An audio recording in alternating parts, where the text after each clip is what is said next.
Allô, bienvenue sur un nouvel épisode du podcast Éducatrice heureuse. J'ai tellement aimé la discussion d'aujourd'hui. J'étais avec une psychoéducatrice, Rachel Fizet. Allô. Allô. Et on a vraiment une belle discussion. En fait, j'avais des questions que j'avais récoltées là, dans mes stories pour lui poser. On n'en a pas répondu beaucoup, mais si on n'en a pas répondu beaucoup, c'est parce que chaque réponse était vraiment riche en contenu. Honnêtement, c'est une mine d'or, cette discussion-là. Vous allez adorer, vous allez avoir plein de conseils concrets, mais en même temps comme profonds. De la compréhension. Ah, c'est... Ouais. Vraiment, merci beaucoup d'avoir été là aujourd'hui. C'était merveilleux. Puis, avant de vous laisser écouter les judicieux conseils de Rachel, on va présenter les partenaires. Le premier partenaire, c'est Mangrove Petite Enfance. Mangrove, qui sont mes grands chums, mes grands amis, parce que on fait plein de projets ensemble. C'est des personnes qui sont là pour les bonnes raisons dans le domaine de la petite enfance. Honnêtement, je les aime tellement. Tout ce qu'ils font, c'est vraiment avec le cœur. Ils sont tellement sympathiques. Je les aime beaucoup. Puis, je pense que Rachel, tu m'avais dit que tu les connais. Oui, je les connais. Parce que tu as été directrice, c'est vrai, on en a parlé. Mais je les connais pas personnellement, là, mais je connais leur plateforme.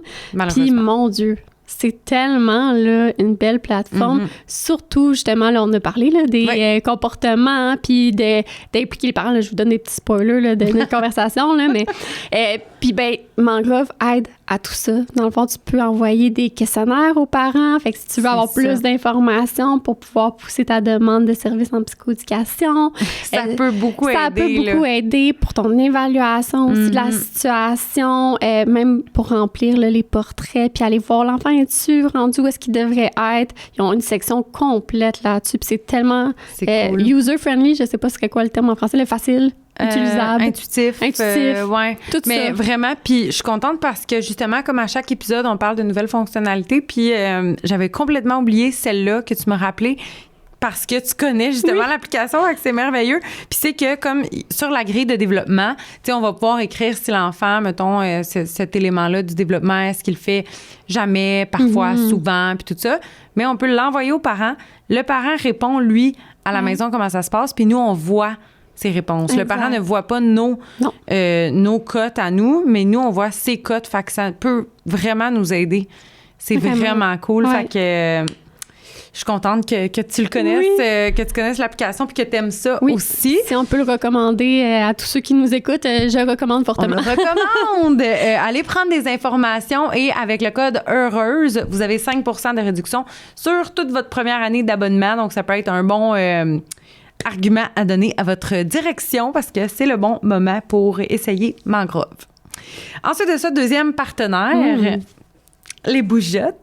Je sais pas si tu connais Les Bougeottes. Les Bougeottes, c'est une entreprise d'ici qui a comme mission de faire bouger les jeunes et à chaque semaine, on découvre un petit produit. Donc, ce produit-là, je pense que tu vas bien l'aimer parce qu'en plus, à la fin de l'épisode, on en a parlé à la fin de la discussion des livres sur les émotions. Oui. Les Bougeottes a un livre sur les émotions. Je sais pas si tu le connais. Non. C'est un livre sur les émotions, mais en plus de ça, c'est un livre pour faire bouger les jeunes. Donc, c'est super interactif. Et dans le fond, on va comme explorer là, au fil de la lecture toutes les émotions. Et en plus des explorer, ben, on va pouvoir les vivre corporellement. Fait qu'à la fin du livre, il y a plusieurs cartes. Tu peux les regarder, tu peux même les sortir. C'est à toi, dans le fond, c'est ton livre. Les Bougeottes te les offrent. Oh, merci tellement! Oui, fait que c'est ça. Puis dans le fond, sur chaque carte, il y a une émotion avec un mouvement. La tristesse. Fait que là, tu chatouilles les orteils. Moi, ce que je faisais, là, c'est que je pleurais, là, puis j'étais comme... Puis là, mes larmes allaient glisser jusqu'à mes orteils. Fait que, tu sais, je bouge mon corps, puis en même temps, je peux comme vivre la tristesse, courber mes épaules. Puis ça, là, la reconnaissance des manifestations physiques chez l'enfant, là, numéro 1. Fait que c'est tout des trucs comme ça. Tu sais, l'anxiété, je pense que c'est comme... je sais plus c'est quoi... marche de reculons sur la pointe des pieds en ayant peur. Fait que là, puis, tu sais, moi, je l'ai utilisé beaucoup avec le livre, mais aussi dans des moments de transition, juste le paquet de cartes. Là, tu sais, des fois, tu n'as pas le temps de lire une histoire. C'est pas grave, tu prends juste les cartes. Je pense même que tu peux acheter aussi juste les cartes sur leur site web. Puis, juste faire des activités, faire un déplacement avec... C'est tellement une bonne idée. Oui. C'est un de mes produits chouchous Des bougeottes, fait que je suis contente de te le faire découvrir. Surtout qu'on en a parlé en plus. Puis merci beaucoup, les bougeottes, de ce don et d'encourager le podcast pour tout le monde qui serait intéressé. Oui. Ben, allez voir maintenant. Allez voir sur leur site Internet et vous avez 15% de réduction sur tous leurs produits avec le code Heureuse15. Donc, voilà. Merci beaucoup, les bougeottes. Et merci, Mangrove. Et merci, Rachel. Et merci à vous. Puis, bonne écoute de l'épisode.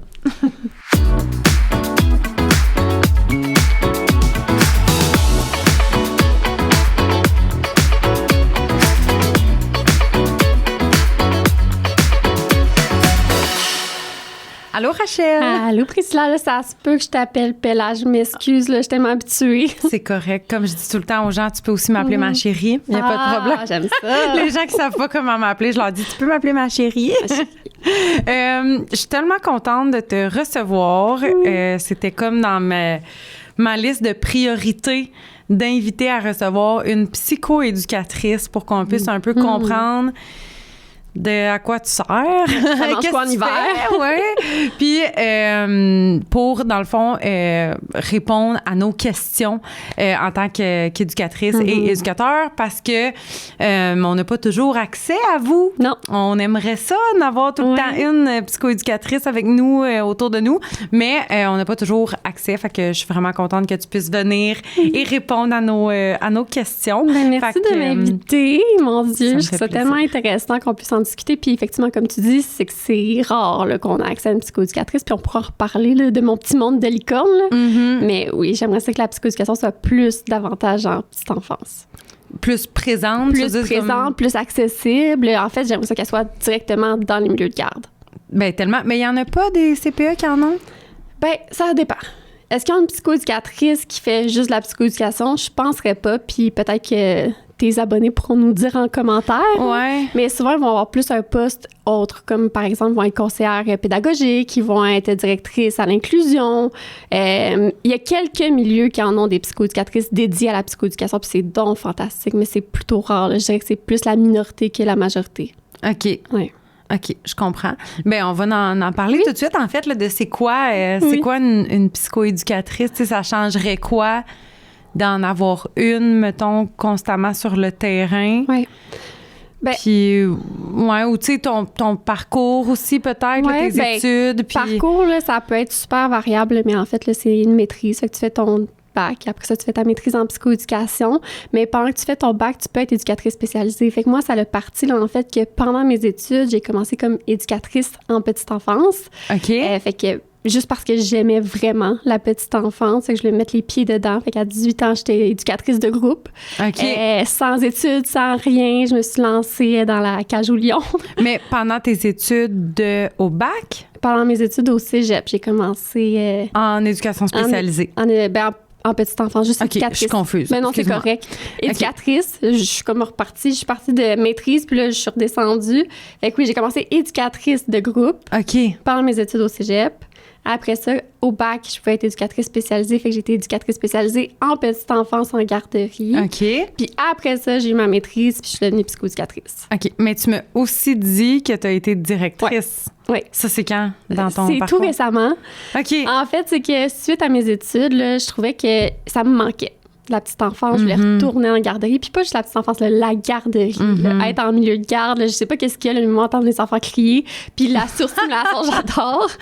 Tant mieux.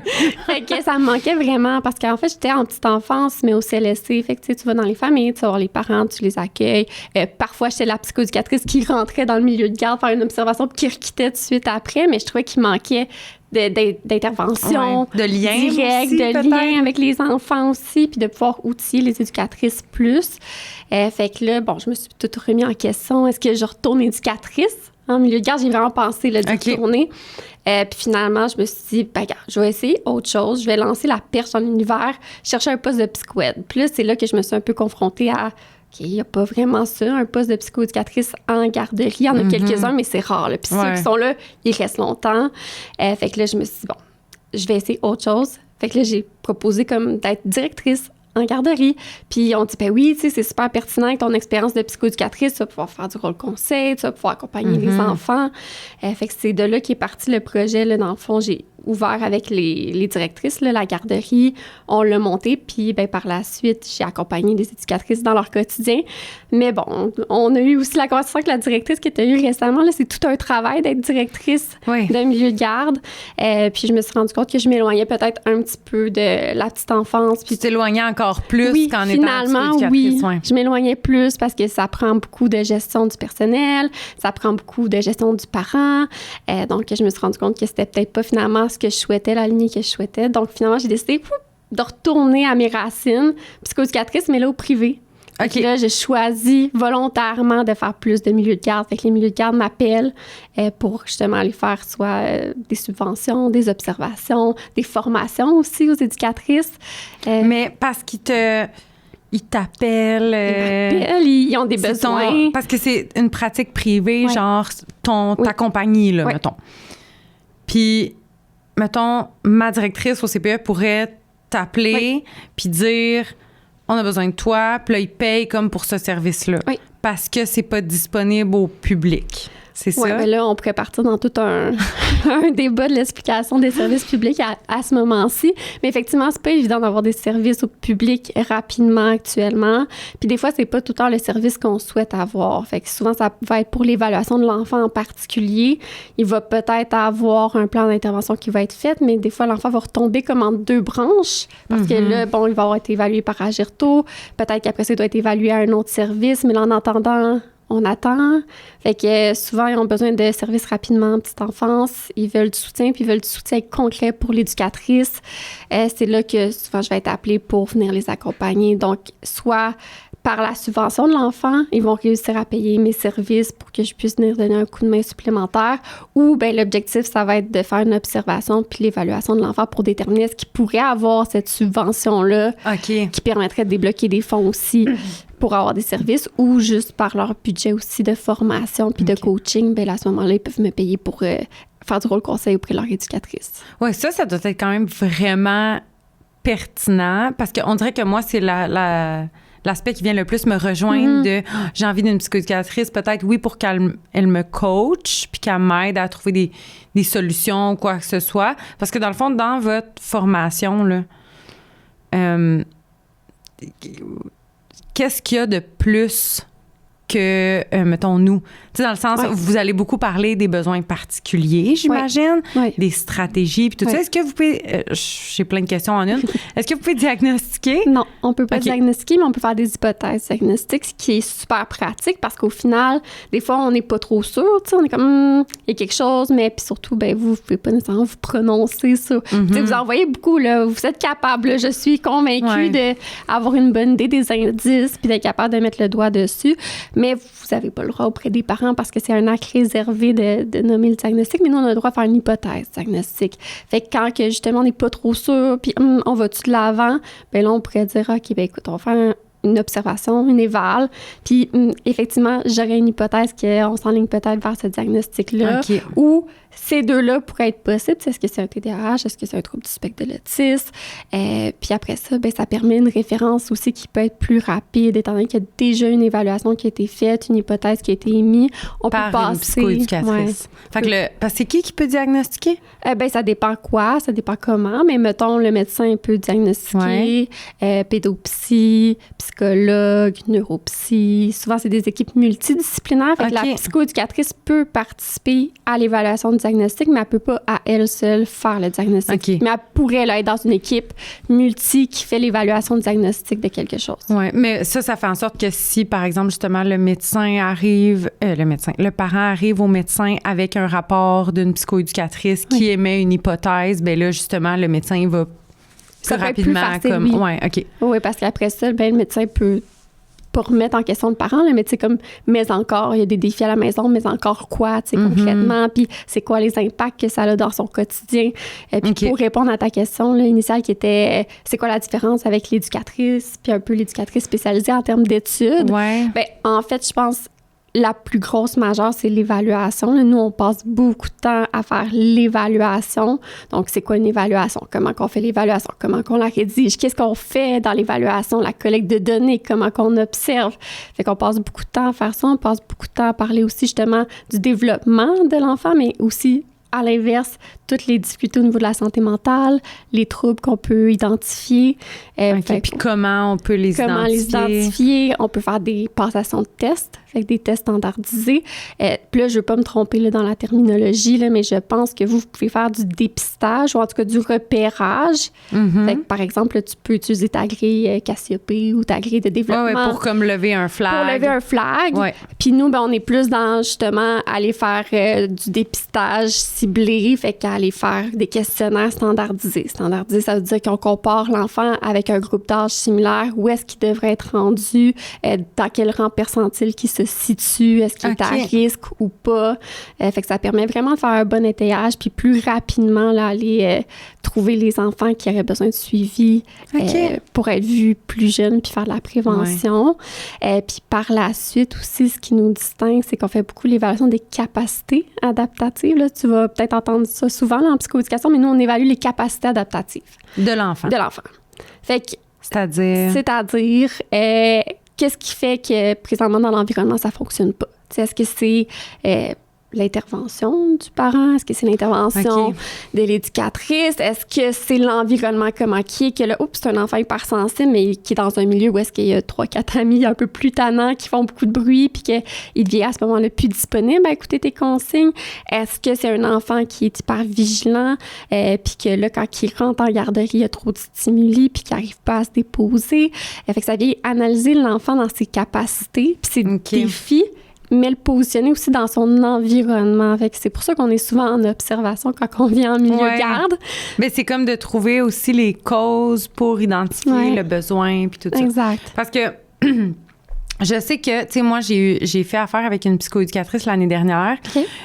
Puis moi, c'est ce dans quoi elle m'a le plus aidé, c'est nommer les besoins.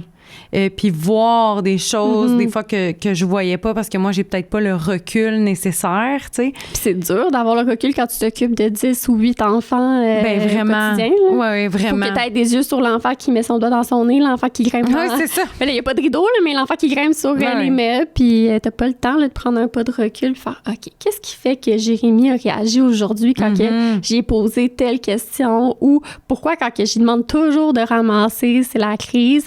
Ben c'est ça qui est le fun, c'est d'avoir un pas de recul puis d'aller analyser ça.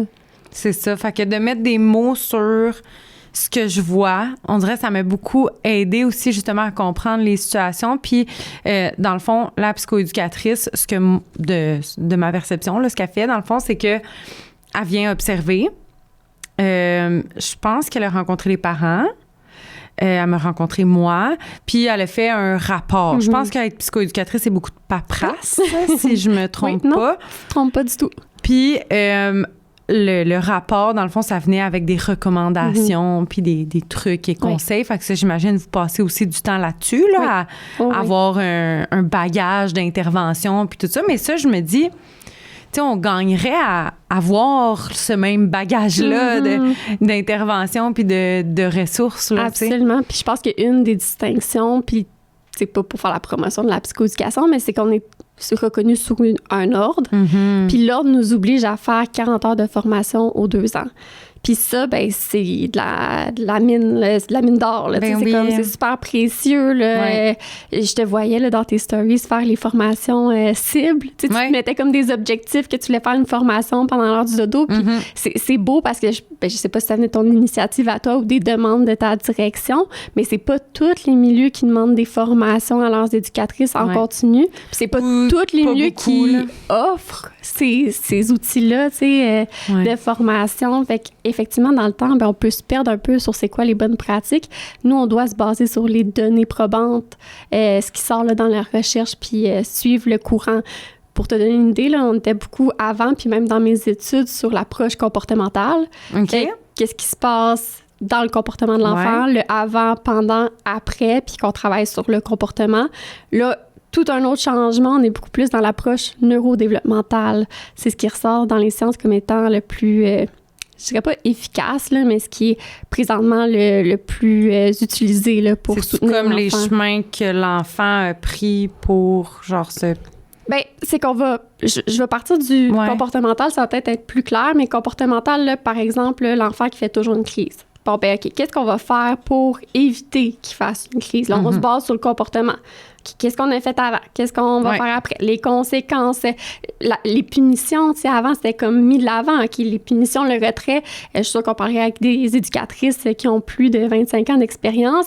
Le retrait dans le coin se faisait, là, tu sais, à genoux, puis tu regardes le mur. Là, ça se fait plus, puis ça fait même partie des pratiques inappropriées là, en milieu de garde. Mais ça a évolué avec le temps à cause des sciences, puis à cause qu'on a vu l'impact que ça avait sur le développement de l'enfant. Donc, on ne les utilise plus, ces stratégies-là, mais c'était recommandé avant de le faire. Là.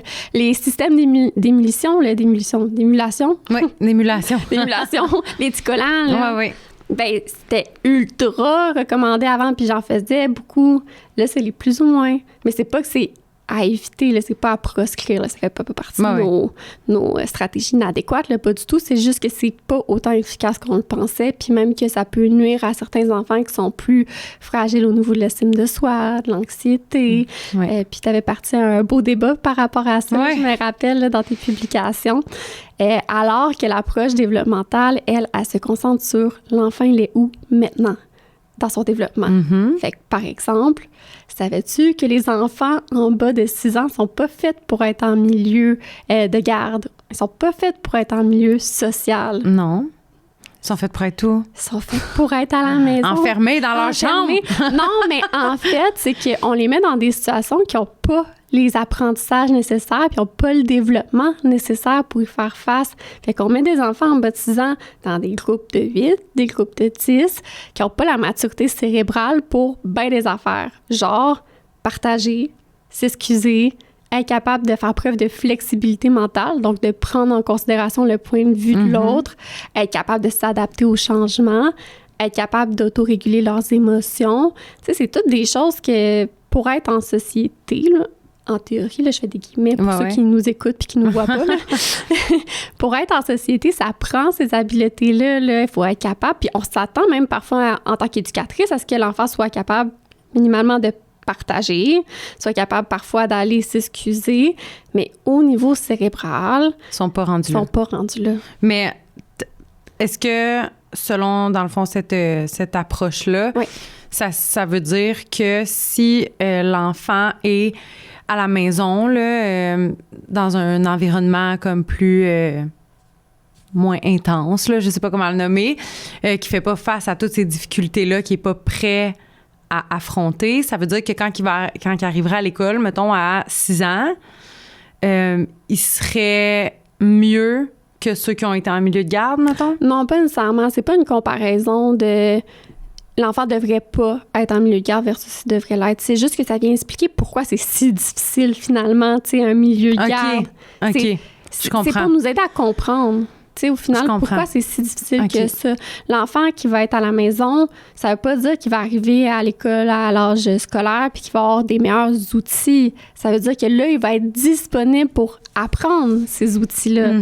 Fait que mon enfant de 6 ans, 7 ans, que là, les fonctions exécutives, là, puis ça, on pourra faire un cours de sciences là-dessus, là, mais c'est tout ce qui est dans le cerveau préfrontal. Les enfants sont de plus en plus capables à l'âge de 7-8 ans d'y accéder. Là. Fait que capacité d'autorégulation, je te rappelle, flexibilité mentale, mémoire de travail, capacité l'inhibition. C'est ça. Tout ça, là. Ben, les enfants sont capables d'utiliser davantage vers 7-8 ans, ce qui fait en sorte que là, quand on leur apprend des stratégies de partage, des stratégies de régulation des émotions, sont capables davantage de les appliquer seuls. Alors qu'avant, ils n'étaient pas capables de les appliquer seuls. Puis c'est pour ça qu'on parle beaucoup de co-régulation des émotions. Là, on a besoin d'être là pour accompagner nos enfants en bas de 6 ans à gérer leurs émotions. Et les fonctions exécutives, là, juste pour te donner une idée, là, se développent jusqu'à l'âge adulte. OK. Chez les hommes, ça peut aller jusqu'à 22 ans. Ah, OK. Nous, les femmes. Oui, nous, on s'en sort un peu plus rapidement. Tôt, là, mais les hommes... mais fait que c'est ça. Fait que, tu sais, quand on a cette conception-là, nos attentes, ils diminuent. Fait que ça fait en sorte qu'on n'a plus les mêmes attentes envers nos enfants en milieu de garde. On se dit, ben, écoute, ils sont pas faits pour être en grand groupe, mais ils n'ont pas le choix. Ça fait partie de qui on est en société. Fait que qu'est-ce qu'on peut faire en tant qu'éducatrice pour les soutenir là-dedans? Je trouve ça tellement important, qu'est-ce que tu dis, puis en même temps, on dirait que je trouve ça triste que j'ai l'impression que les personnes qui auraient le plus besoin d'avoir ces connaissances-là, ces compétences-là, puis cette formation continue-là, c'est nous, les éducatrices à l'enfance sur le terrain. Absolument. Mais la formation est moins détaillée ou juste pas obligatoire. Puis ça fait en sorte que vous, qui avez toutes les connaissances, puis tout ça, bien, vous n'êtes pas sur le terrain constamment. Puis moi, ce que ça m'a beaucoup fait ressentir l'année dernière, quand j'étais avec j'avais l'accompagnement d'une psychoéducatrice, je l'adorais, là. Elle était tellement fine. Elle avait des bons conseils pour moi. Mais à un moment donné, là, je regardais ça, puis j'étais comme, il y a plein de trucs qui se font pas en contexte de groupe, où il y a plein d'affaires que je fais déjà. Je vois, tu sais, je sais pas quoi faire, mais tu sais, moi, j'aurais eu besoin qu'elle soit avec moi comme 100% du temps puis qu'elle m'aide là, tout le temps. Puis je sais qu'en même temps, elle peut pas. C'est pas dans le cadre de son travail puis elle a d'autres choses à faire, tu sais, elle peut pas. Puis même, je le voyais que, justement, elle était gentille, mais elle comprenait ma situation. Puis je le voyais qu'elle aussi, elle voyait que c'était ça que j'avais besoin, tu sais. Mais elle sait que elle peut pas m'offrir ça, fait qu'elle m'offre un papier avec des trucs dessus puis elle est comme, tu sais, lâche pas, tu sais. Puis dans tout ce que tu as à faire, ben essaie de trouver un moment pour faire des pictogrammes, essaie de trouver un moment pour faire du soutien émotionnel à tes enfants. Fait qu'effectivement, ça s'applique pas non plus tout le temps en contexte de groupe. Là, les stratégies qu'on vous recommande, on essaie là, le plus possible que ça s'applique. Mais c'est pas tout le temps le cas, là. Puis... Mais en tout cas, je trouve que c'est comme, c'est mal fait. Tu sais, je vois tout ce que tu me dis. Puis j'ai l'impression de connaître la pointe de l'iceberg de tout ce que tu me dis. Tellement. Je comprends. Je comprends de tout de quoi tu parles. Là. Mais il manque tout le en dessous que je me disais, c'est ça que j'aurais besoin pour être éducatrice. Fait que, tu sais, quand on parle de la formation en petite enfance, puis qu'on est comme, c'est pas obligatoire, tu sais, qu'une éducatrice non qualifiée peut être autant compétente, tu sais, qu'une qualifiée. Oui, mais même les qualifiés, il nous manque des affaires, tu sais. Tellement. Fait que c'est vraiment intéressant. Puis, c'est que ça permet un peu, j'aime pas le mot dédramatiser, là, mais normaliser que c'est dur en milieu de garde. C'est pour ça que c'est dur. Les enfants sont pas faits, ils n'ont pas les capacités cérébrales pour être dans un groupe de 8. Fait que c'est pour ça que tu trouves ça rushant, puis c'est normal. Mais pour eux, c'est quand même correct de l'être? Oui. Parce que, tu sais, ça, il y a aussi dans la société, il y a beaucoup... en lien avec notre valorisation, on veut beaucoup être valorisé, mais il y a beaucoup de gens dans la société qui vont dire que les enfants sont mieux à la maison anyway. Fait que là, tu sais, ça sert à quoi de plus d'avoir une éducatrice si en plus le milieu est pas fait pour mon enfant? Fait que là, on dirait, je sais pas trop quoi argumenter, là. Puis c'est très important là, qu'on comprenne là, que la qualité éducative, là, elle joue pour beaucoup. Dans le sens qu'un enfant, là, ça peut être un facteur de protection d'être en milieu de garde. Là. Ce que je dis ici, c'est pas que les milieux de garde, il faut les bannir puis que la société ne devrait pas en avoir. Là. Au contraire, là, on a des petits cocos là, qui sont dans des milieux familiales, peut-être pas adaptés, qui leur donnent pas les moyens nécessaires pour y arriver. Ils ont besoin de ces milieux de garde-là de qualité pour développer plein de stratégies puis être accueillis. Puis ils font aussi des fois plus que du 40 heures semaine, tu sais. Fait que ils sont protégés d'être dans ces milieux de garde-là. Fait que c'est super important. Puis nos cocos aussi qui ont plein de belles forces, un bon tempérament, qui à la maison sont outillés. Bien, en milieu de garde, souvent, ils vont, là, j'ai l'expression en anglais, le thrive, là, ils vont s'épanouir. Parce qu'ils vont faire les apprentissages. Mais si l'éducatrice, elle a les attentes au même niveau que ce que l'enfant est capable de donner, ça va donner des beaux moments, là. Ça va donner des beaux moments en garderie, du développement. Où est-ce que c'est dangereux? C'est quand nos attentes sont pas adaptées au niveau de l'enfant. Mais puis souvent, on a des attentes très élevées. En tant que société aussi. Oui, t'as raison. Éducatrices confondues. Là, Mais puis j'ai l'impression que des fois, ça dépend à qui qu'on les compare. Tu sais, comme avec un groupe de 4 ans, ben là, c'est les grands. Oui. Fait qu'ils comprennent tout, ils s'habillent tous seuls, ils font tout seuls, sont très autonomes. Fait que, écoutez, là. Écoutez, faites vos affaires, tu sais. Puis ça fait 3 ans que tu fais la même routine, t'es censé savoir qu'après avoir été aux toilettes, on se lave les mains. Puis, fait que oui. Il faut toujours se remettre ça en perspective. Puis c'est pour ça que, justement, les formations continues, c'est tellement important. Puis on devrait en avoir plus. Tu sais, moi, à mon CPA, je pense qu'on a comme 2 formations par année. Mais c'est 6 heures par année, là. Puis, c'est déjà ça, là. Mais... Dis-moi si je me trompe, là, mais souvent, le besoin, parce que là, on est un peu en train d'éteindre des feux, hein, tu sais, c'est comme les milieux de garde vont pas super bien, il manque de personnel, c'est pas tout le monde qui va se qualifier. Fait qu'on est un peu à éteindre des feux. Puis moi, les demandes de formation que j'ai, c'est donne-nous des outils concrets pour gestion de crise, donne-nous des outils concrets pour la gestion de groupe. Mais concrètement, là, on devrait donner de la théorie du développement de l'enfant. On devrait revenir à ces bases-là parce que, puis, on va arriver peut-être aux questions du public. Là, oui, on va y arriver un jour. Quand tu me les as partagées, ces questions-là, c'était important pour moi que je revienne à la base de la théorie parce que si je te donne des trucs, ben, puis que ça marche pas, c'est qui que tu vas taper dans le dos puis dire, voyons, c'est toi-même, tu sais, tu vas dire, pourquoi que ça marche pas, là? La psychoéducatrice me les a donné les trucs, là, puis ça marche quand même pas, là. C'est moi qui dois faire quelque chose de pas correct, mais non. Mais c'est parce que si tu comprends, tu vas, j'imagine, arriver dans la situation avec plus de bienveillance, autant envers l'enfant qu'envers toi-même, puis tu vas créer toi-même tes stratégies, là, dans le sens, si tu comprends c'est quoi le problème, naturellement, tu sais comment mieux intervenir, tu sais. Puis moi, je dis tout le temps ça aussi parce que j'ai beaucoup de questions des fois qui sont comme « Ah, il y a un enfant qui mord tout le temps. Qu'est-ce que je fais? » Puis je suis comme « Ben, pourquoi il mord? » Tu sais, fait que j'essaie d'y aller sous cet angle-là. Puis c'est vraiment facile de conseiller quelqu'un, mais quand c'est moi-même, c'est différent, là. Mais la question, c'est pourquoi qu'il mord? Mais est-ce que la question pourrait être aussi, est-ce que c'est normal qu'il morde? Tu sais, là, mettons, 18 mois. C'est normal qu'il morde au niveau développemental.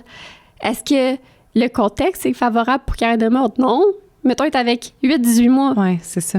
Puis les 8-18 mois, est-ce qu'ils ont les capacités de dire « Hey, on partage? » Non. Est-ce qu'ils ont les capacités verbales même de communiquer leurs émotions? Non. Fait que présentement, c'est normal qu'ils mordent. C'est plate. C'est ça, tu sais, quand tu parles de évaluation, là, tu viens de faire comme une évaluation. Là, je viens d'en faire une. Pour montrer que comme ça serait pas considéré comme un problème à aller en psychoéducation. Là. Exact.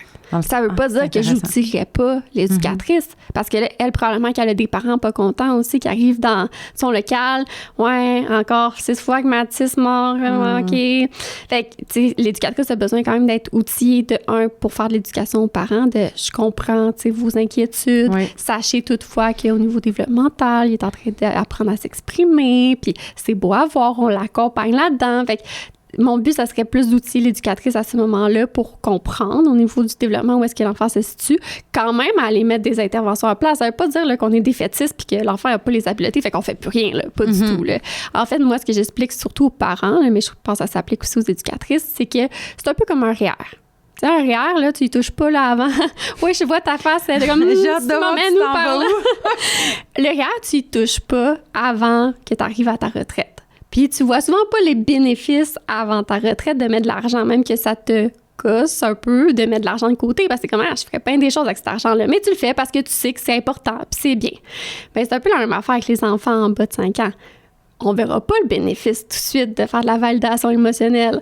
On verra pas le bénéfice tout de suite d'expliquer à l'enfant pourquoi c'est important de faire telle chose. Mais on met de l'argent en banque parce qu'on sait que c'est important. Puis quand il va arriver à 7 ans avec ses fonctions exécutives complètement développées, non, en développement, en émergence, il va se rappeler de Manon qui lui a fait sa validation émotionnelle, puis il va arriver à dire « J'ai vraiment beaucoup de peine parce que mon ami a fait telle chose. » Fait que c'est là que c'est important de continuer de les faire, ces stratégies-là. Non, ils ne fonctionneront pas tout de suite peut-être. Puis il ne faut pas se décourager parce qu'ils vont fonctionner quand l'enfant va avoir les capacités de le faire. C'est juste que c'est pas toi, l'éducatrice, qui va voir les fruits de tout ça. De mon travail. De ton travail. Je t'aime. Genre, j'ai de l'amour pour toi en ce moment de dire ces choses-là. Ça me fait tellement du bien parce que des fois, on a de la difficulté justement à mesurer l'impact, puis on a de la difficulté à expliquer à la société notre impact. Mais c'est parce que justement, c'est comme si on sème des petites choses qu'on verra jamais fleurir, tu sais. Ouais. Puis même les enfants, la majorité, ils vont pas se souvenir de nous, tu sais. On va avoir laissé une empreinte ailleurs dans leur vie, mais c'est tellement bon, qu'est-ce que tu dis, là? Ah! J'ai besoin d'une minute de silence pour retomber. C'était parfait. Tes émotions sont tout à fait valides. Non, mais vraiment, merci. Mais ça me fait plaisir. Puis ça revient un peu à notre discussion de vous devriez avoir accès à ces informations-là. Là. Ça ne devrait pas être gardé précieusement dans nos coffres-forts à nous. Là. Fait que d'où l'importance, je trouve, d'avoir des psychoèdes dans les milieux parce que, ben, moi, dans mon monde de licorne rose, là, la psychoède, elle serait dans le milieu, puis elle serait là pour faire des observations de manière objective, faire du rôle conseil auprès de l'éducatrice, donc lui donner tous les trucs et astuces qu'elle aimerait avoir, mais surtout l'outil au niveau du développement de l'enfant, normaliser des choses. Mais en plus, pourrais-tu donner aussi des trucs aux parents, tu sais, qui n'arrivent pas à avoir une psychoaide au public ou qui n'ont pas les moyens de se payer une psychoaide au privé? Ça serait comme une ressource communautaire. Sur place. Ben, c'est comme en France, là, justement, ils ont des... comme chaque structure, ils ont accès à un médecin, ils ont plein de spécialistes comme pour les parents de la structure là, du CPE, mettons. C'est hot, là. Vraiment. On devrait avoir ça. Tout le monde serait content. On met ça dans l'univers. On met ça dans l'univers. On révolutionne le monde politique. On va se présenter comme ministre. Ah, ben oui. En équipe. Je te vois faire ça. Non, en équipe, avec toi. Je sais pas y aller tout ça. OK, fait qu'on va y aller avec les questions que j'ai reçues pour toi. Puis, parce que c'est ça, le temps avance, hein, mais c'est tellement intéressant. Ben écoute, il y aura peut-être une partie 2. Oui, peut-être. Si vous avez des questions, écrivez-les en commentaire ou venez me les écrire. Là. Des fois, c'est comme plus gênant de les écrire puis pour la confidentialité puis tout. Fait que, bon, première question. Oui, je t'écoute. Qu'est-ce qui pourrait être mis en place pour que les enfants en CPE aient accès plus tôt à un soutien psychoéducatif avant que les difficultés ne s'aggravent? Très intéressant, très pertinent. Oui. En fait, là, je dirais d'abord et avant tout, ça passe par vos grandes forces, qui est la capacité d'observation. Fait que ça part de l'observation. Vous observez que l'enfant a des défis d'intégration, des défis, des capacités adaptatives qui sont pas tout à fait développées. Puis on les prend en note. On les prend en note, puis on les communique. Puis là, je sais pas s'il y a des CPE qui vont me lancer des roches ou des milieux de garde qui vont me lancer des roches, mais moi, je suis d'avis qu'il faut communiquer tout aux parents. Je sais que j'ai déjà entendu qu'il y a des garderies qui demandent à ce que le journal de bord soit super positif, puis qu'on parle pas du négatif. Ah, ben non. Mais peut-être pas... Moi, je suis d'avis de pas tous les jours répéter exactement la même situation, puis il a tapé aujourd'hui. Oui. Il a tapé aujourd'hui. Il a tapé aujourd'hui. Ça, je trouve que c'est comme... décourageant, là. Ouais. Mais... Puis si on part de la prémisse de base que c'est normal qu'un enfant du morde, on n'est pas obligé de dire à tous les jours que l'enfant a mordu. Mais quand on observe des choses puis qu'on se questionne, c'est super pertinent de le demander aux parents. Tu sais, j'ai observé que Juliette fait telle chose. Est-ce que vous, elle le fait à la maison aussi? Puis là, non, OK, on se le prend en note. Ou l'effet sandwich aussi, de dire, bon, ben c'est passé telle chose à la garderie, on va le mettre entre positif, puis on n'est pas obligé d'aller dans le négatif, là. C'est pas, ça a été une journée de boîte là, avec Mathis. Non. Mais aujourd'hui, ça a été plus difficile pour Mathis, le partage. Voici ce qu'on a fait pour l'accompagner. Moi, j'aime ça quand vous mettez vos stratégies d'intervention dans le journal de bord, parce que vous outillez le parent aussi après à reproduire. Puis on montre qu'on est compétente aussi, puis qu'on a des stratégies, là. Fait que pas juste d'arriver avec un problème. Moi, ça m'est déjà arrivé aussi de, mettons, des gens de ma famille, là, qui ont un enfant qui va dans un CPE ou une garderie, puis sont comme, ben là, elle me dit que il a rien écouté toute la journée, puis tout ça. Mais le message, c'est juste ça. Oui. Puis là, c'est comme, tu fais quoi? Et comme, ben ouais, là, je suis censée comme y en reparler le soir. Tu sais, comme, qu'est-ce que je fais pour que mon enfant y écoute plus? Puis là, je suis comme, mais pourquoi qu'elle n'arrive pas, tu sais, d'emblée avec comme, voici un problème, voici quelques pistes de solutions, tu sais. Exact. Puis au final... Puis ça, tu penses que ça prépare les parents, quoi, à aller chercher du soutien, c'est ça? Puis ça nous outille beaucoup à savoir, de dans quel contexte. Est-ce que c'est juste à la garderie, le défi? Est-ce que c'est à la maison aussi? Puis là, le parent qui voit le défi à la garderie va peut-être s'ouvrir de « Hey, moi aussi à la maison, je trouve pas ça évident, l'habillage. OK, toi aussi à la maison, c'est un peu moins confrontant, tu sais, que d'arriver puis de dire ton enfant fait ça à la garderie. Puis là, le parent est un peu en mode protection, puis il va peut-être pas s'ouvrir sur ce qui se passe à la maison par peur de plusieurs choses, mais par peur que l'enfant n'ait pas les mêmes traitements, par peur même d'être envoyé par moment là, de milieu de garde. Fait qu'on veut plus aller dans la collaboration. Fait que de partager les observations. Partager les observations. Vous, qu'est-ce que vous observez à la maison? Si le parent s'ouvre, porte d'entrée. Ah ouais, vous aussi, vous trouvez ça difficile à la maison? J'entends que c'est pas évident. Qu'est-ce que vous en diriez qu'on se partage quelques trucs puis qu'on regarde ensemble puis on en discute dans 2-3 semaines? Puis là, c'est encore présent. OK, bien à ce moment-là, qu'est-ce qu'on fait? Bien là, ça dépend des milieux. Il y a des milieux que eux sont super outillés puis ouverts à faire les références eux-mêmes. Fait qu'ils peuvent faire les références en CLSC de leur région. Avec Agirto. Avec Agirto. Ou le parent peut aussi appeler dans sa région puis faire une demande de référence. Agirto est un petit peu plus développemental que comportemental, dans le sens que c'est un peu plus, mettons, développement du langage, hypothèse trouble du spectre de l'autisme, au niveau de la motricité. Alors que des fois, c'est à la maison que c'est un peu plus difficile. parent n'est pas nécessairement outillé à accompagner son enfant, ce qui fait que l'enfant est un peu plus fragile, fait des crises après ça de séparation, des crises à la garderie. Fait qu'on serait peut-être un peu plus dans l'outillage parental à ce moment-là. Puis ça serait beaucoup plus pertinent d'aller dans... Les CLSC sont pas toutes faites pareil, là, mais normalement, il y a un programme Jeunes en difficulté qui existe, qui, lui, est plus dans l'accompagnement parental que le développement de l'enfant, comme Agerto va l'être, par exemple. Mais ça, dans le fond, est-ce que c'est mieux que ça soit comme les parents qui y aillent ou nous? Bien, encore une fois, ça dépend.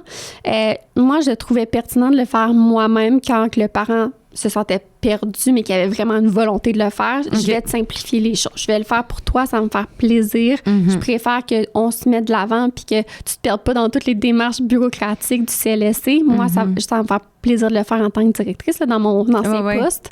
Mais même quand on m'appelle, il y a certaines garderies qui sont comme, on sait pas comment le faire, puis on sent que le parent n'a pas les outils nécessaires pour faire une demande. Tu peux-tu le faire, puis je vais le faire quand même, là, la référence. Sinon, ben j'accompagne le parent à faire sa propre demande. Je peux lui donner les numéros, lui dire où appeler. Okay. C'est pas le parent qui va appeler puis dire, moi, je veux jeune en difficulté. Et ça marche pas de même, il va nommer ses défis, mais ça reste que c'est important de le savoir qu'il y a aussi cet aspect-là, que le parent peut avoir du soutien directement, puis que c'est pas juste l'enfant qui a besoin nécessairement d'accompagnement, mais que le parent aussi peut être accompagné. Puis les observations que vous donnez, ben ça, c'est de l'or en barre pour le parent parce que c'est ça qu'il va mentionner quand il va appeler le CLSC. À la garderie aussi, c'est difficile. À la garderie, à tous les jours, il y a des conflits. Comme ça donne plus de pesanteur à leur demande de service plutôt que de dire « Ah, à la maison, c'est un peu difficile, mais je sais pas trop. » Là, ils ont de l'information, là, ils ont des observations. Ils peuvent remettre les journaux de bord à l'intervenante qui va faire l'évaluation. Ils peuvent remettre les portraits aussi, là, les portraits, là. Wow, tu sais, ça, là, c'est le temps là, de souligner, ben, pas ce qui va pas bien, là, mais tu sais, de le mettre de l'avant, les défis là, qui sont encore présents, puis nos inquiétudes, parce que ça aussi, là, pour faire l'évaluation, c'est super pertinent de donner ça au CLSC. Regarde l'évolution là, de septembre, non, vous faites vos journaux, mettons, en décembre, vous les remettez. Quoi ça, les portraits? Les portraits, excuse. Oui, en décembre puis en juin. Fait que tu sais, s'il n'y a pas eu d'évolution là, depuis décembre, puis qu'on a mis plein de choses en place, ben c'est peut-être un élément de « Oh, on est peut-être dû là, à aller consulter à ce moment-là. » Fait que c'est beaucoup d'informations pertinentes là, pour soutenir la demande. Parce que ces informations-là, c'est quoi? Est-ce que ça les met comme en ordre de priorité justement pour le délai d'attente? Là? Parce qu'éventuellement, pour le délai d'attente, il n'y a rien à faire d'autre que de demander le plus rapidement possible. Ça, je suis contente d'avoir la plateforme pour le dire. Rappelez si jamais ça évolue la situation. Okay. Parce que souvent, on va faire une première demande, c'est pas si pire, ça va quand même, on est inquiet, on a des inquiétudes, fait qu'on se dit on va faire une demande tout de suite au CLSC. Puis on rappelle jamais vraiment le CLSC, mais d'un coup, ça tombe là, derrière les plus prioritaires. Derrière les plus prioritaires. Puis ça se peut que la situation ait évolué. Là, l'enfant qui n'a toujours pas les capacités de s'exprimer puis qui continue de frapper à l'âge de 4 ans, ben là, on est peut-être plus rendu à faire une demande spécifique de soutien en milieu de garde. Fait que le parent peut rappeler puis dire « Oh, là, ça va de moins en moins bien. Là, on est rendu à telle situation. » Puis va être priorisé là aussi. OK, là, fait que de rappeler plusieurs fois, là, si... Puis les CLSC vont peut-être pas m'aimer, là. Ils vont avoir plus de demandes de service, là, mais c'est vrai, c'est important. Si votre situation change, vous pouvez appeler et donner les nouvelles informations aussi. Ah, c'est intéressant. Oui. C'est vraiment bon. Parfait. Merci. De rien. Deuxième question. Oui. Quelle est la différence entre une TES et une psychoéducatrice sur le plancher? C'est ça qui est écrit. La TES, souvent, va être dans l'application. Donc, la TES va recevoir le plan d'intervention, le plan d'inclusion, puis va l'appliquer. Quand elle arrive à l'appliquer, parce que des fois, c'est aussi d'éteindre des feux. Là. Il y a une crise à gauche, une crise à droite, puis elle va accompagner les éducatrices à atteindre les feux. Mais sinon, ça va être vraiment dans l'application du plan d'intervention, du plan de soutien. Alors que la psychoéducatrice, elle va un peu comme on le disait tantôt, là, être plus dans le rôle conseil, donc être à l'écart. C'est la paperasse, là. Ouais, c'est plate. Est-ce que tu aimes ça? Non, parce que ça nous permet de comprendre, tu sais, cette paperasse-là, elle nous permet de nous faire une tête, là, de mais en même temps, on dirait que, puis justement, je pense que c'est un peu ça que tu disais tantôt, j'ai l'impression que si j'étais psychoéducatrice, j'aurais cette frustration-là, comme ça me gratterait de l'intérieur de, je l'ai observé, j'ai compris, j'ai fait un plan, bye! Tu sais, je le fais pas, c'est pas moi qui le fais, tu sais, c'est tellement comme, ça doit être fâchant des fois. C'est fâchant, mais je trouve que ça permet tellement une beauté aussi de pouvoir d'abord voir si j'arrive à exprimer clairement mes idées pour que tu puisses, toi, les réappliquer. Tu sais, quand moi, tu me rappelles là, que tu sois un parent, une éducatrice, puis tu me rappelles 2 semaines après, puis tu fais comme, hey, ça a fonctionné. Ben, moi, c'est ça qui me fait plaisir. Ouais, Tu sais, je comprends. Cool, tu sais, tant mieux si ça t'a aidé. Là. Fait que c'est tout ce que j'ai de besoin, mais pour faire la différence avec une TES aussi, c'est que la TES, elle va être vraiment, tu sais, sur le plancher, sur les lieux, alors que la psycho-aide, ben, va souvent être plus, justement, comme tu disais, en bureau, en rédaction, mais c'est important ce temps-là parce que c'est ce qui nous permet d'avoir une tête, tu sais, la tête reposée, là, un peu comme tu disais, les éducatrices, ça va vite, là, on n'a pas le temps de faire ça, fait qu'à tête reposée, on va aller les voir, ces stratégies-là, puis ça enlève un peu la pression à l'éducatrice de faut qu'elle fasse tout seul, là, aussi, là, on va venir l'accompagner, puis on va peut-être mettre des doigts sur des bobos de l'environnement qui lui appartiennent pas. Tu sais, le contexte c'est peut-être pas approprié. T'as pas le contrôle là, sur la couleur du mur. Là. S'il y a une rose flash, puis t'as un enfant hypersensible, t'as pas le contrôle là-dessus, mais ça se peut que ça ait un impact sur ton enfant. Fait que ça l'aide aussi à venir un peu dédramatiser, s'enlever de la pression. OK. Ouais. Ben moi, puis ma psychoéducatrice, je te dirais qu'elle avait fait... exactement ça, là, de m'aider, de dédramatiser, de me faire sentir comme... C'est vrai que c'est intense. C'est vrai, je le vois. Tu sais, j'étais là pour observer aujourd'hui. Comment tu vas? Tu sais, elle était vraiment comme fine, fait que ça m'avait fait du bien. Ça me fait faire un peu le point avec ce que tu dis, tu sais, de pas être là pour accompagner l'enfant puis aller jusqu'au bout de mes interventions, mais moi, au final, c'est toi que j'accompagne. Fait que, je valide tes émotions, je prends le temps de t'écouter toi, puis je te donne des moyens pour te réguler toi. Fait que c'est comme si l'éducatrice devenait ma cliente. C'est plus l'enfant mon client, c'est l'éducatrice. Fait que ça change un peu ma lunette. C'est intéressant, ouais. Cool. OK, parfait, merci. Tu as des bonnes réponses. Je passe le test. Oui, vraiment, j'adore. On va continuer. Numéro 3. J'aimerais avoir des trucs pour un enfant qui ne contrôle pas ses crises et qui frappe l'éducatrice. Que faire? Que faire? Ça, on va mettre ça de côté. C'est un dossier lourd, celle-là. C'est un dossier lourd parce qu'il y a tellement d'éléments à prendre en considération. Puis là, disclaimer qu'on va faire à tout le monde qui écoute, chaque situation est différente. Ça me prendrait beaucoup... Tu sais, quand on parlait de l'évaluation, là, j'ai pas l'environnement. Je sais pas qu'est-ce qui se passe dans son environnement, c'est quoi les éléments déclencheurs. Fait que tout ça, prenons en considération qu'on l'a pas. Je vais y aller de manière un peu plus universelle. Puis à plusieurs niveaux. Puis je vais essayer d'être claire puis concise. OK. Ça va être un défi, mais je vais essayer. Parfait, je t'écoute. J'ai envie de prendre des notes. Oui, ça va être enregistré. Oui. Il y a plein de caméras, c'est bon, on est correct. Fait que partons d'abord et avant tout du principe de notre cerveau qui était pas mature, OK? Fait que ça, on le sait. Le cerveau est pas mature en bas de 5 ans. L'autorégulation, ce grand mot-là, la capacité de s'arrêter, la capacité de gérer son émotion. On va prendre pour acquis qu'il n'est pas capable de le faire parce qu'il est en bas de 5 ans. Fait qu'on est dans la co-régulation.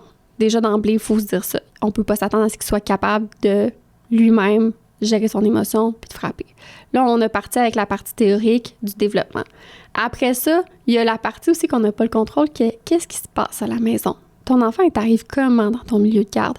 Y a-tu un matin boiteux? Y a-tu eu des situations familiales? Est-ce que les parents vivent du stress? Est-ce que au niveau de ses besoins de base, c'est répondu? As-tu bien dormi? As-tu mangé? Tout ça, là. T'as pas tellement accès à cette information-là, puis t'as pas tellement le contrôle non plus là-dessus. Fait que ça, d'emblée, là, ça peut avoir un gros impact sur le comportement de l'enfant puis pourquoi il fait des crises. Un peu comme tu disais avec la psychoéducatrice qui t'a amené à voir les besoins des enfants, là. Mais ça, tu peux pas tant répondre à ces besoins-là. Fait qu'il faut partir quand même avec cette vision-là. On veut pas être défaitiste, là. On veut pas dire que parce que l'enfant n'a pas les capacités au niveau de la régulation puis qu'on sait pas qu'est-ce qui se passe à la maison qu'on peut rien faire en milieu de garde. Non, mais c'est de prendre le recul. Je pense que c'est ça qui nous manque beaucoup en étant éducatrice. Là, c'est du recul parce qu'on est dedans. Là, puis c'est comme, il me faut quelque chose pour que ça marche là. De pas tout te mettre sur les épaules. Puis ça se peut que ce que je te dise de faire fonctionne pas à cause de ce qui se passe à la maison. Puis ça, tu n'auras pas le contrôle là-dessus. Puis c'est plate, mais après ça, il faut que tu aies une bonne direction qui soit capable de t'accompagner, de t'épauler, puis faire les rencontres nécessaires aussi avec les parents pour les soutenir, les outiller, pour peut-être avancer puis voir des changements. Mais partons de la prémisse que ça va bien à la maison. On a un enfant qui nous arrive avec de la difficulté à gérer ses émotions, des crises, des agressivités. Qu'est-ce qu'on fait? Il y a deux choses. Il y a le travail de fond, puis il y a le travail sur le fait. Quand le feu pogne, là, qu'est-ce qu'on fait? Fait que dans le travail de fond, on veut travailler la connexion. Parce que pour qu'un enfant ait envie de nous écouter, faut qu'il y ait une connexion. Oui. Fait que ça, c'est la chose la plus importante, puis c'est ce que je vais tout le temps rappeler. C'est la chose la plus importante, la connexion. Fait que comment qu'on la travaille, cette connexion-là? Surtout quand on a un enfant qui a peut-être un tempérament un peu plus insécure ou un peu plus résistant, bien, plusieurs choses qu'on peut faire, mais la première chose, c'est ultra simple, les similitudes. Essaie de trouver une similitude que tu as avec l'enfant. Il arrive toujours avec des chandails de dinosaures. Il aime peut-être les dinosaures. Qu'est-ce que tu pourrais faire pour aller chercher son intérêt? Hey, j'ai remarqué que tu aimes beaucoup les dinosaures. Je t'ai fait une table sensorielle avec des dinosaures. Déjà là, ses yeux pétillent parce qu'il n'a même pas eu besoin de te le dire. Tu as observé ça puis tu l'as compris tout de suite. Similitude peut être aussi « Hey, tu manges une pomme. T'aimes-tu ça, les pommes? Oui, c'est ma collation préférée. Ah, moi aussi. » Puis là, pour vrai, c'est les yeux. Mais je suis sûre que tu t'imagines les enfants quand tu fais ça, c'est comme... Ouais. Puis là, Bella, t'aimes les pommes, pour vrai, comme moi. Fait que, tu sais, aller chercher ces moments-là, créer ces connexions-là de manière super facile, mais ça fait que l'enfant, il se sent vu, il se sent connu, puis il a envie d'être avec toi. Après ça, ben, c'est d'aller aussi comprendre pourquoi l'enfant réagit comme ça, puis d'aller au-delà du comportement de l'enfant, puis prévenir ces choses-là. C'est tout le temps difficile à ramasser. Ben OK, qu'est-ce qu'on peut faire pour ce petit coco-là que c'est tout le temps difficile de ramasser? Puis là, c'est le faire en jeu, puis Puis j'entendais ton souci aussi tantôt de dire, ben, tu sais, on a l'enfant, mais on a le groupe aussi. Fait que il y a comme un juste milieu à aller trouver de je vais m'adapter à cet enfant-là, mais là, est-ce que tout le groupe va vouloir la petite surprise ou la petite responsabilité que je vais lui donner? Puis c'est un beau souci à avoir, mais tu sais, il faut aller les essayer pour voir si ça fonctionne ou si ça fonctionne pas. Puis au final, je te donne un exemple. Un enfant, là, pour qui la transition là, entre le local puis aller s'habiller fonctionne jamais. Tout le temps, une crise se sauve tout le temps puis finit tout le temps quand même dans le bureau de la directrice. OK? Tout le temps. Il n'y a pas d'autre exception, c'est juste ça. Bien, si on se disait, marche donc pas cette transition-là pour lui, mais pourquoi qu'on continue de lui faire cette transition-là comme d'habitude? On pourrait-tu dire à la directrice qu'elle vient le chercher d'emblée? On lui fait éviter là, ce moment-là, on lui fait passer un beau moment de connexion avec l'éducatrice, puis après ça, on le ramène. De toute façon, il finit dans le bureau de la directrice. Ouais. Puis je dis pas, nos directrices sont toutes occupées, là, on l'a vu dans l'autre podcast que tu as fait, là, ils n'ont pas tout le temps le temps, mais il y a des fois une éducatrice spécialisée. Ça fait partie du travail. Ça fait partie du travail, mais c'est juste de penser à pourquoi qu'on continue de se faire constamment quelque chose qui... Puis là, je parle vraiment d'un enfant là, qui est dérégulé, là, puis ça ne marche pas du tout dans un contexte, mais des fois, il faut se poser la question puis faire autrement. Puis de toute façon, il aurait fini dans le bureau de la directrice, mais en larmes, en crise, y a-tu frappé 2-3 amis en chemin? Y a-tu besoin d'être pris un peu en sac à patates? Est-ce qu'on peut le mettre de manière positive, ce moment-là? Puis peut-être même qu'on peut travailler quelque chose pour qu'éventuellement il soit capable de réintégrer. Je dis pas qu'on va faire ça pendant toute l'année, mais est-ce qu'on peut, des moments précis qu'on sait que ça marche pas du tout, aller faire autrement pour l'accompagner quand c'est possible? Intéressant.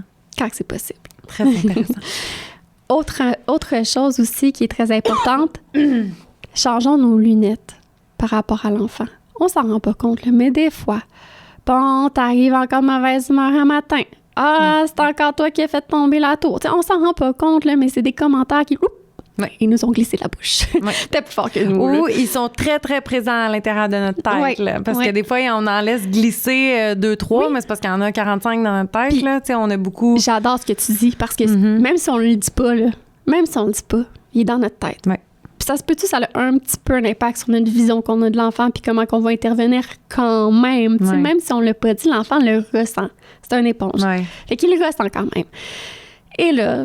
c'est correct, on a le droit là, de ventiler. Je sais pas qu'on n'a pas le droit. Mais si on essaie de changer un petit peu notre vision des choses, ça va changer aussi comment on perçoit l'enfant et comment on intervient auprès de lui. Puis dans notre changement de vision, on peut se rappeler, il n'y a pas un cerveau mature, il n'y a pas un cerveau mature, il n'y a pas un cerveau mature.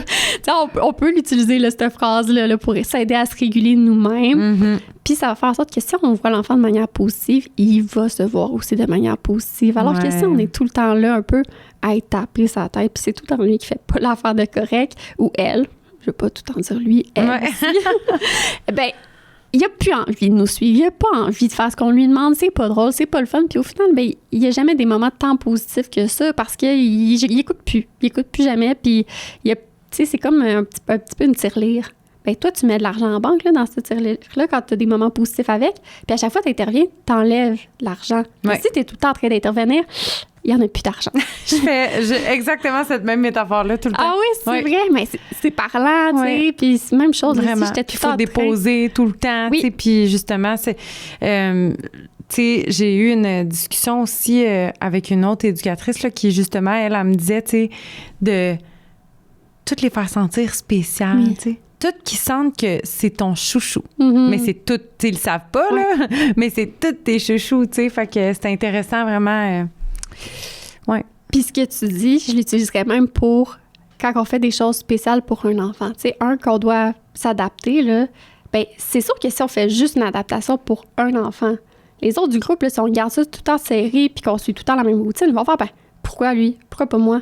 Mais si on fait des exceptions pour chaque enfant, qu'on s'adapte à leurs besoins, ils vont pas le voir. Parce que peut-être que Madeleine, ben, elle a le droit à des flatouilles de plus avant de s'endormir parce qu'on sait que ça lui fait du bien. Puis que Georges, ben, il a le droit d'être plus souvent en avant du rang parce qu'il a besoin d'être proche de nous puis qu'on veut lui tenir la main.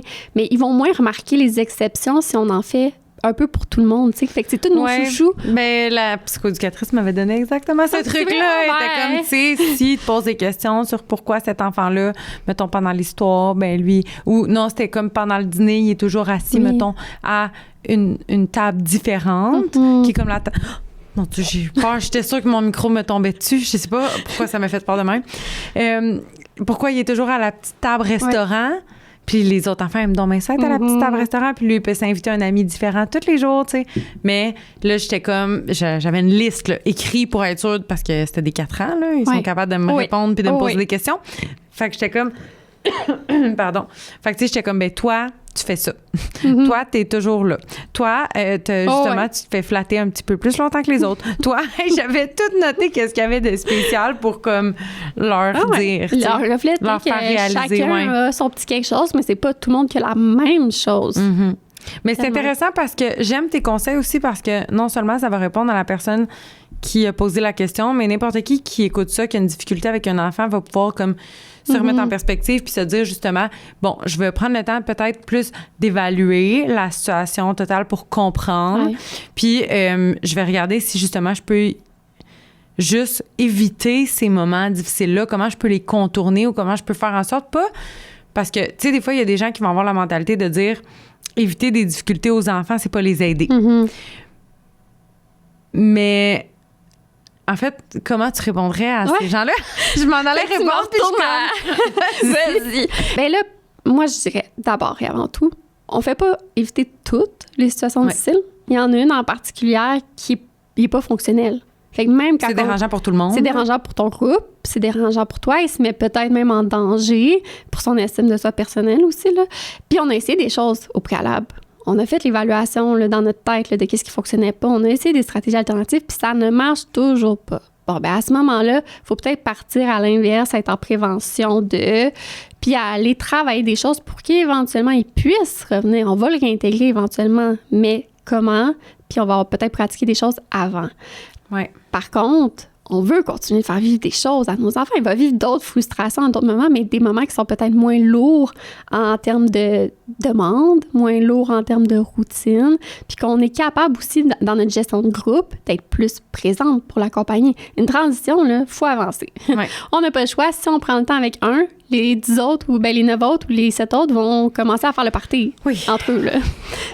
Il y a des moments plus appropriés que d'autres pour faire de l'intervention, puis être auprès de l'enfant, puis l'accompagner à vivre ces frustrations-là. Puis c'est super important. Okay, ben c'est une belle réponse. C'est une belle réponse parce que, justement, c'est vrai, comme tu as dit, on ne fait pas éviter toutes les difficultés. Là, on parle d'une situation en tant que telle. OK. Puis pour continuer de répondre à la question, parce que, comme je t'ai dit, il y a le plan de fond, mais il y a le plan quand le feu pogne. C'est le coup, là. En fait, quand il fait une crise puis qu'il frappe. Oui, quand il fait une crise puis qu'il frappe. Bien, d'abord, si tu as fait ton fond, il y a des fortes chances que tu arrives à le reconnecter plus rapidement. Et ensuite, bien, sur le feu de l'action, il faut que tu protèges ton groupe. C'est la première chose. Tu n'as pas le choix. Tu n'as pas le choix, mais après ça, qu'est-ce que tu utilises comme mot pour protéger ton groupe? Est-ce que c'est « je te prends puis je te sors tout de suite du local » Est-ce que c'est « va dans le coin » ou c'est plus « ouf, je le vois, c'est difficile pour toi en ce moment. Je vais te prendre en charge. Viens-t'en avec moi. » C'est la même chose qu'elle me disait. Oui. Ah ben, je veux la rencontrer, cette psychologue. Ben là, vraiment, vous avez vraiment la même vibe, on dirait. Puis j'aime ça, qu'est-ce que tu dis, parce que je veux comme faire du pouce là-dessus, parce qu'elle me disait justement, là, tu veux beaucoup qu'il nomme ses émotions, qu'il soit capable, parce qu'il n'est pas capable de nommer ses émotions. Oui. Mais justement, en ce moment, il n'est pas capable. Oui. Puis là, il est en crise, pas le temps qu'il nomme ses émotions.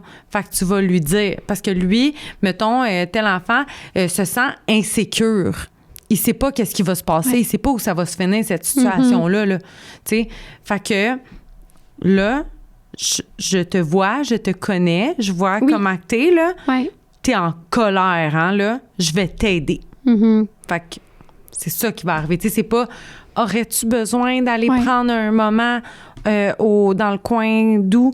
C'est comme, je le vois, là, tu as besoin de ça. Je comprends tes besoins, je vais t'aider. Fait que c'est tellement sécurisant. C'est comme, hey, tu me connais, puis tu sais qu'est-ce que j'ai de besoin, puis tu me prends en charge. Tu vas t'occuper de moi. Puis un peu comme tu disais, quand tu dis, t'as-tu besoin? Non! Ils vont nous répondre. Là. Tu leur poses une question. Non. C'est ça. Ils vont dire non. Demande, tu peux-tu t'habiller? Non. J'ai pas envie. Ça aux stagiaires que j'ai eus. Je suis comme, arrête de leur demander. Non, c'est ça. Qui veut venir faire le rang? Personne. Tellement, mais c'est vrai. Puis on s'en rend pas compte. On leur en pose des questions. Fait qu'après ça, ben... c'est un peu de ta faute. Il t'a dit non, mais tu lui as demandé. Il faut un peu que tu le respectes, le consentement, Mais c'est vrai. Fait que tu le prends en charge dans ce moment-là. Puis même les questions pourquoi, là, on peut-tu les laisser de côté? Pourquoi t'as réagi comme ça? Pourquoi t'as vécu de la colère?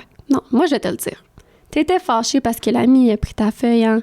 Ouais, OK. Tu sais, au lieu de dire pourquoi t'étais en colère, ça se peut qu'il s'en rappelle même plus pourquoi il est en colère. Ou des fois, j'ai l'impression qu'ils paniquent, qu'ils se sentent mal, ils comme... oui, c'est ça.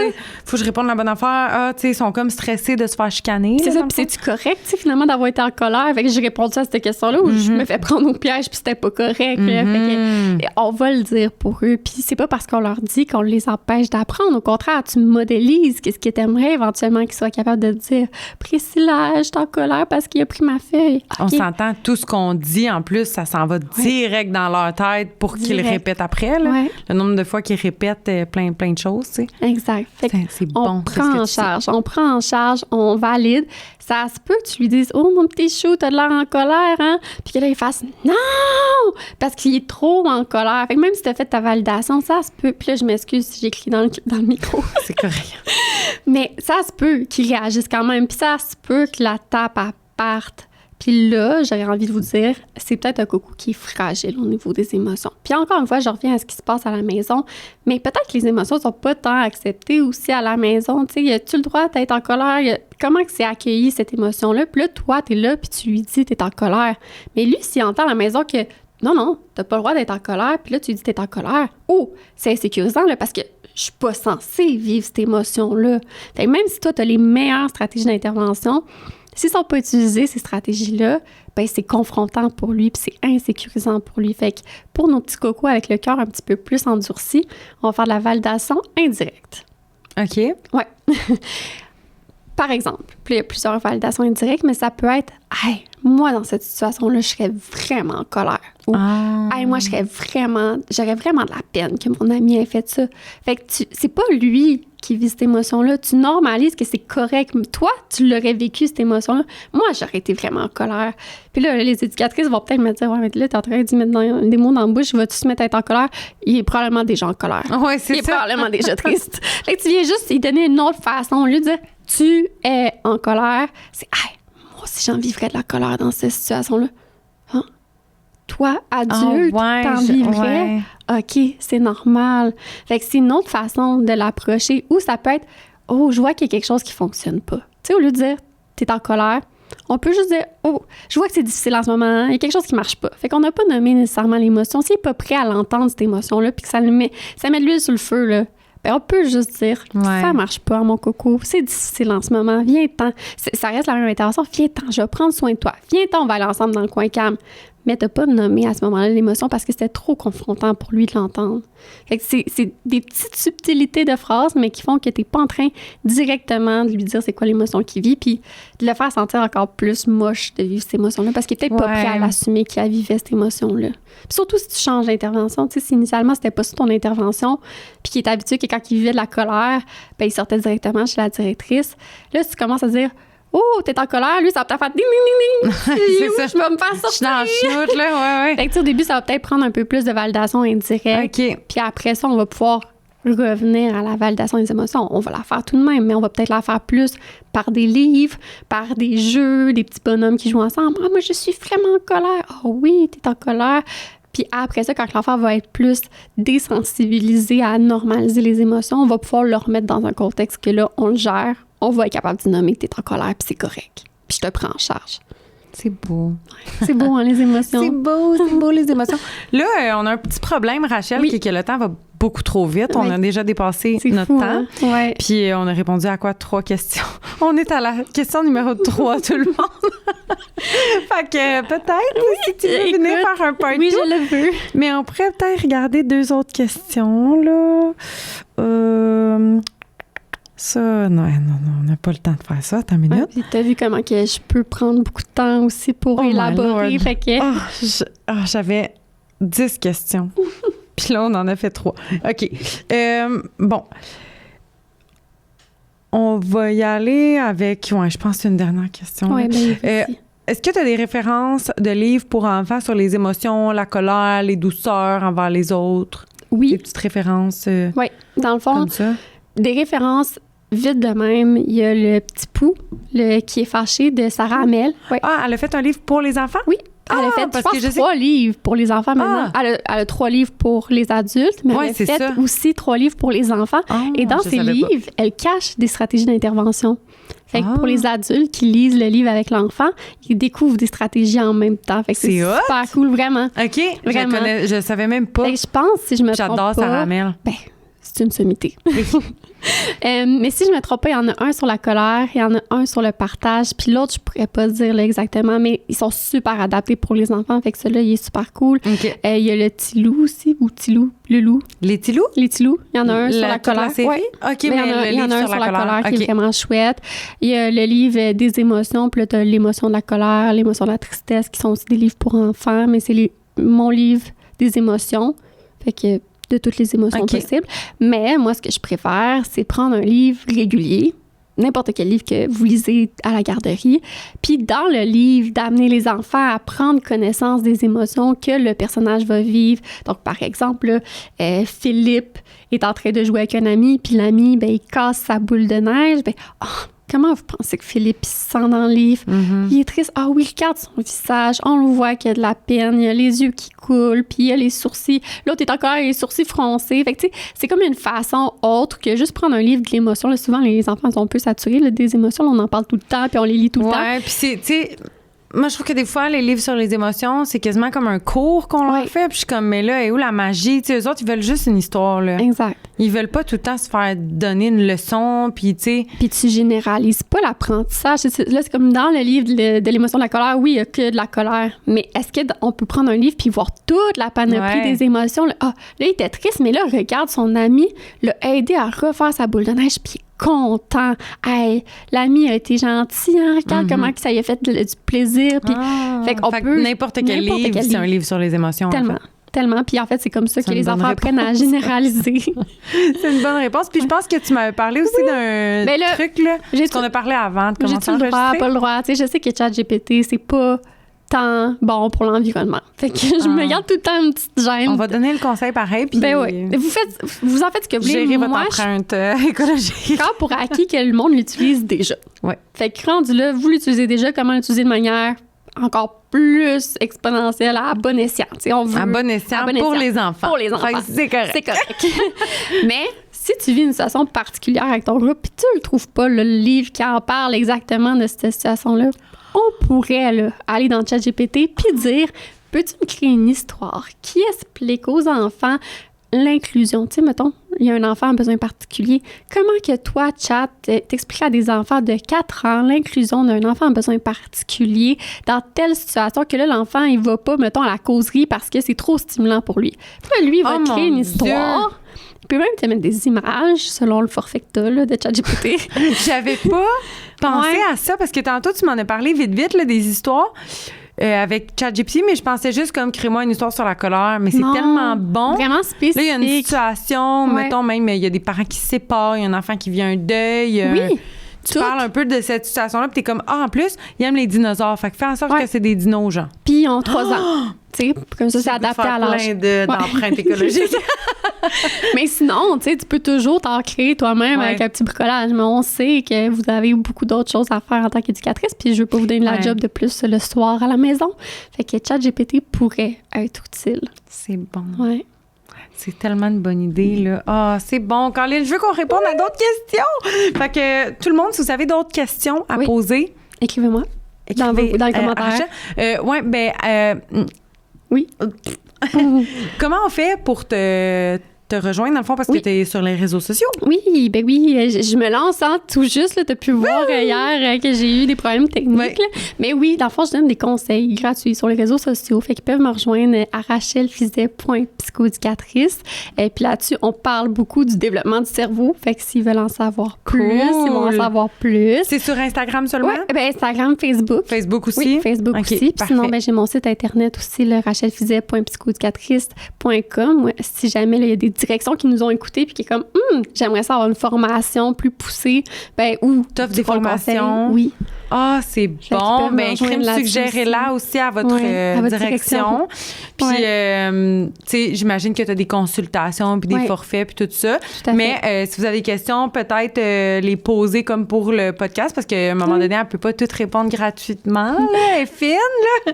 Mais ça me fait vraiment plaisir. C'est tellement important de faire de la prévention puis de transmettre les informations. Fait que n'importe quand, écoute, j'ai tellement eu de plaisir avec toi. En tout cas, fait que si vous avez aimé ça, c'est ça, écrivez-nous puis on va pouvoir peut-être refaire un part 2. Puis merci beaucoup d'avoir été là. T'es merveilleuse. Merci. J'ai bu tes paroles. Fait que merci tout le monde. On se revoit dans un prochain épisode.